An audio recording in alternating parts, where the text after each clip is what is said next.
Нөөтийн хуульч гэлүү нэг юм гараад удаж байгаа. Гэхдээ бас их мафантай. Яаж ямар арга замаар тэр нөөтийн падамадаана авах юм? Авахгүй бол өгөхгүй бол яах юм? Аваагүй орхисон хүнд нь ямар, өгөөгүй авч үлдсэн аж ахуй нэгж ажилтнууд нь ямар хариуцлага хүлээх юм гэдг нь бас тодорхойгүй.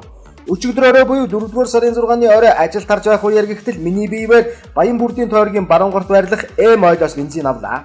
Миний өөр 4 машин бензин аваад хөдөлсөн. Тэд нар бүгд тасвар падаана авалгүй хөдлөлөө. Би харин зориудаар авав. Цонхоор нь шагаагаад харуул нэг эрэгтэй хүн баримт хэвлээд хэвлэгч машинаас гарч ирэнгүүт нь гартаа давхарлаж багсаад латгаад сууж байна.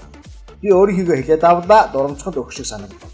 Шатхуун төвөгч эмгтээч тэр баримт хэвлээд сууж болоо ирж тэр аль аль нь өг сонирхолгүй юм шиг санагдсан. Тэгсэн хэрнээ хэвлээд багсаат нь атгаад сууж байдаг. Өглөө ажилдаа явахдаа төмөр замын сод Монголоос шатхуун авна. Тэднийх бол бүр зориуд гэмээр удаан хөдлөн. Минут секундтэй уралдаж байгаа өглөө гэтэл ганцхан түгээгч шатхуун олгоно. Бусд нь хогш үрдээд ч юм уу завгүй.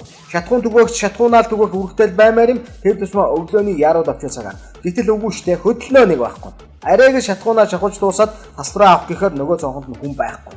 Огийн сав барьчихсан гадаач явж байх шиг. Игсэн хэрнээ дотор нь заримдаа тийм нэг хүн шалан дээр нунтаж байдаг юм. За ингээд хаяад явахаас өөр аргагүй төрнө.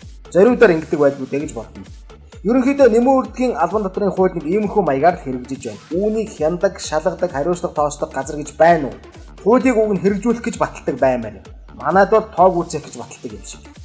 Үгүй юм бол хяналт тавих механизмыг нь баталнаа да, тийм ээ?